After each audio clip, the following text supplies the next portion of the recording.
My fellow friends and horror fans, if you have thoroughly enjoyed a horror movie lately, especially one that was done with a unique approach or on a low budget, or with great acting and directing, or really just all the above, chances are it was a Blumhouse production. And Jason Blum is the producer behind it all, who many have credited for reinventing how horror movies are done from development all the way through distribution. So that is where I come in with the top 10 Blumhouse movies ranked by Tomato Meter right now on Rotten Tomatoes Countdown.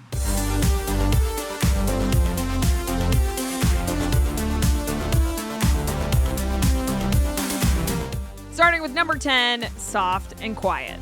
This horror mystery thriller was shot in real time on 4 different occasions to give the effect of one continuous shot as it plays out in real time. It is so sick. It follows an elementary school teacher during her inaugural meeting of like-minded women, where a volatile chain of events begins after they stop by a local grocery store and get into an altercation. I mean, imagine running out to get avocados and then this happens. We're closed.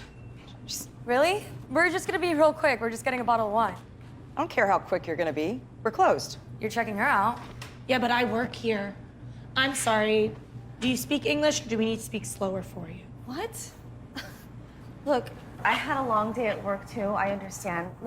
Can I just get a quick bottle of wine? I'll get the most expensive one. This is my store, and I can refuse service to anyone.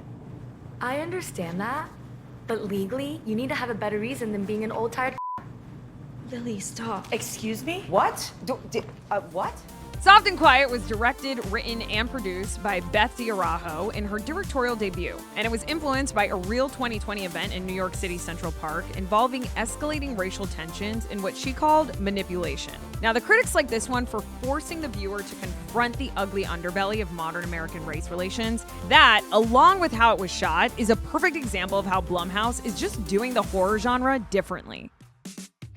Number 9, Totally Killer. This comedy slasher film is made extra fun by its strong cast with Kiernan Shipka, Olivia Holt, and Julie Bowen. And it's made extra funny by its premise, with Kiernan Shipka playing a girl who goes back in time 35 years to team up with a teenage version of her mom as they try to prevent a serial killer's murder spree from happening. And yes, the mathing adds up, so it does have some totally 80s killing scenes.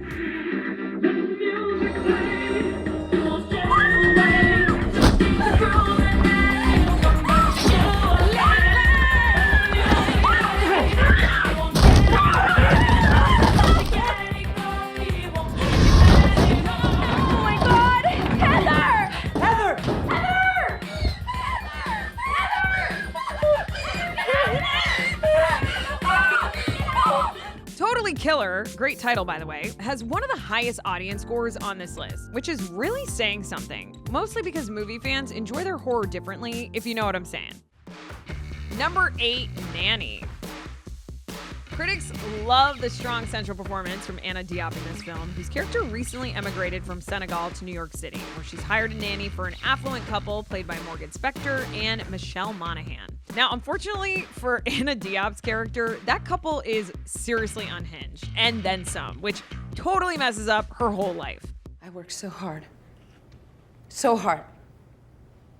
And the one time I come home sick, I find you feeding my daughter food that is way too spicy for her tummy. What is even in this? What if she's allergic? Should I feed her this?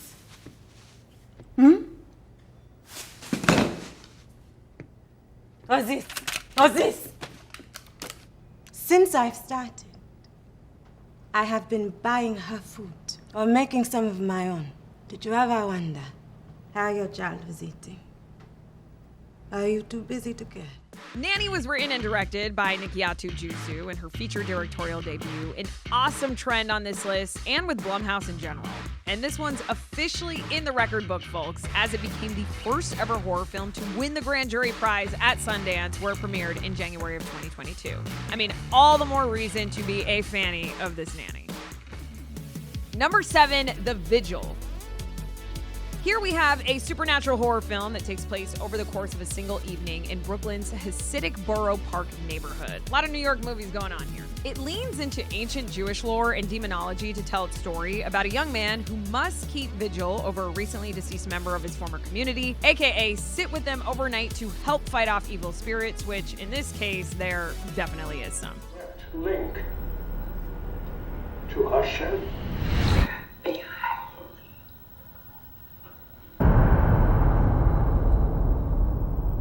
So I make these tapes.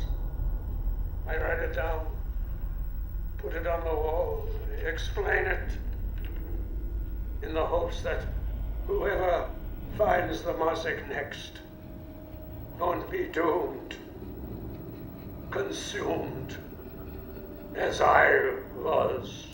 Now, stop me if you've heard this one before, but The Vigil was written and directed by Keith Thomas in his feature directorial debut, which seems to be a trend on this list. Now, kind of like the more obvious trend of critics loving these movies, in this case, top critic Chris Stuckman of chrisstuckman.com called it a, quote, damn good horror film, while praising its tight budget and creative use of its one-man location.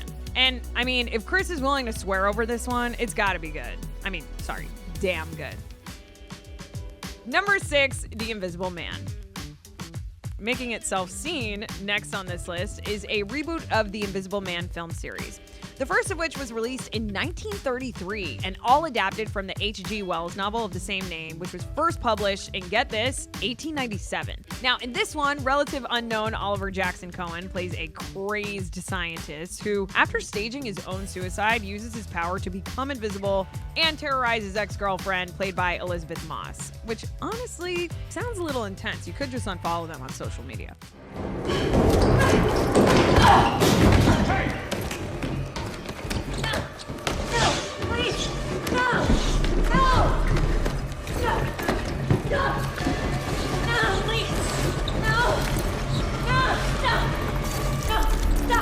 He's right there!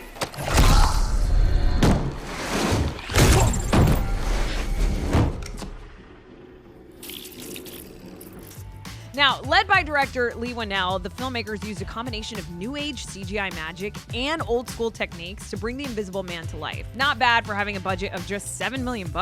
Now, as far back as 2007, this film was actually supposed to be part of an expanded dark universe that never really came to be.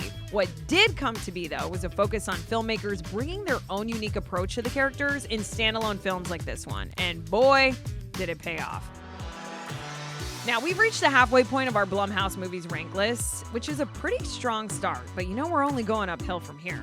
Or would a countdown be technically downhill? Not sure. Either way, here we go. Okay, number 5, Sweetheart. Kirsten Clemens stars in this film as a shipwrecked survivor on a deserted island. And while it kind of sounds like Castaway, there's no volleyball to become friends with in this movie, but rather a humanoid sea monster that comes searching for blood every night, and eventually during the day too.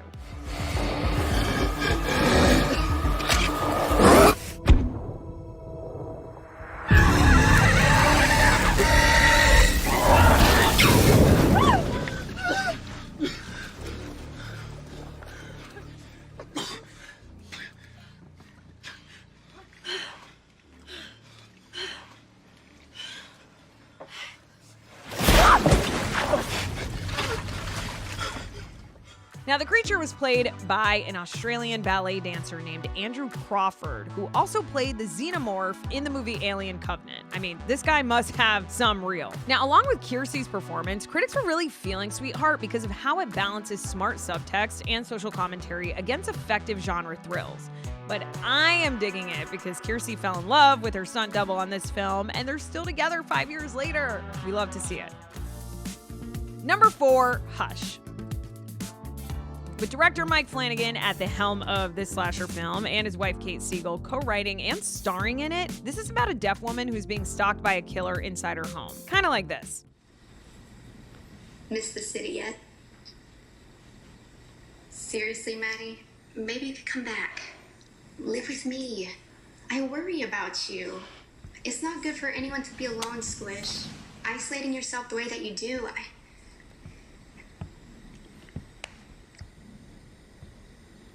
What was that? Behind you.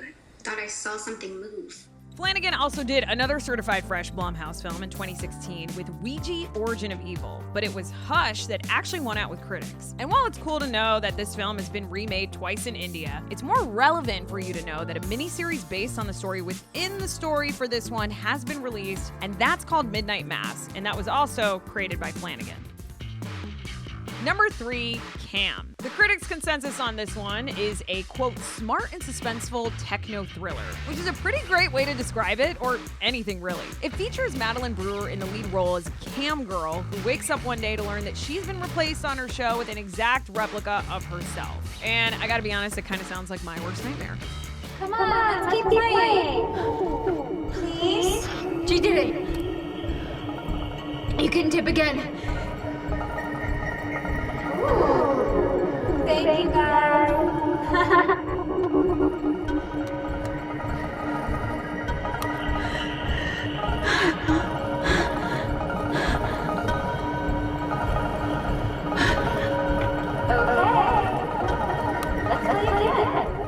And because great trends just keep on going, Cam was directed by Daniel Goldhaber and written by Issa Mazzei in their feature film debuts. I mean, come on, this is so cool that so many people had feature film debuts. Now, even cooler is that the story for this one is partially based on Mazzei's own personal experience working as a cam girl. And even cooler than that, I mean, it's about to be freezing up in here, is top critic Jordan Searless from Bitch Media compared it to Get Out because of its, quote, potential for fostering awareness and understanding.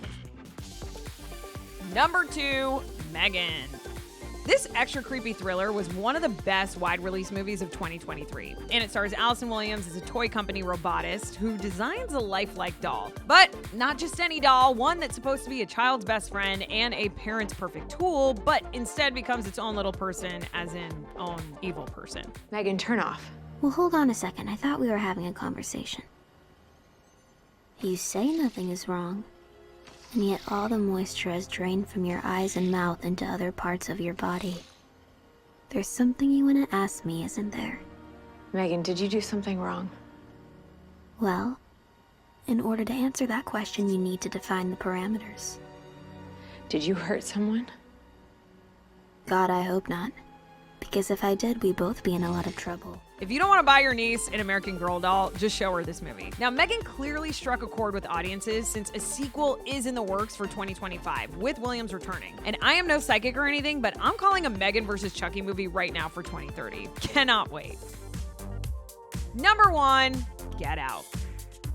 Ah yes, the granddaddy of them all. The feature film, you guessed it, directorial debut for Jordan Peele. Believe it, my friends. He also wrote and produced this. Now, Get Out features an Oscar-nominated performance from Daniel Kaluuya, who stars as a boyfriend who visits his white girlfriend's parents for the weekend, which is filled with eerie vibes that just keep growing stronger and stronger.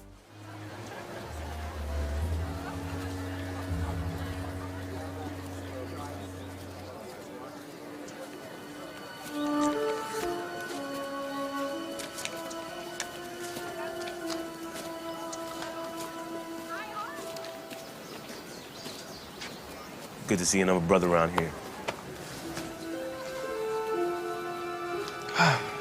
Yes, of course it is. Something wrong? Jordan became the first African-American to win the Oscar for Best Original Screenplay for this film, which was also nominated for Best Picture, joining a short list of horror films to even be nominated. That includes Jaws and Silence of the Lambs. I mean, so impressive. I honestly could keep going and talking about all its accolades and what it's done for Blumhouse, and honestly horror in general, or I could just Get Out. Sorry, I had to do it.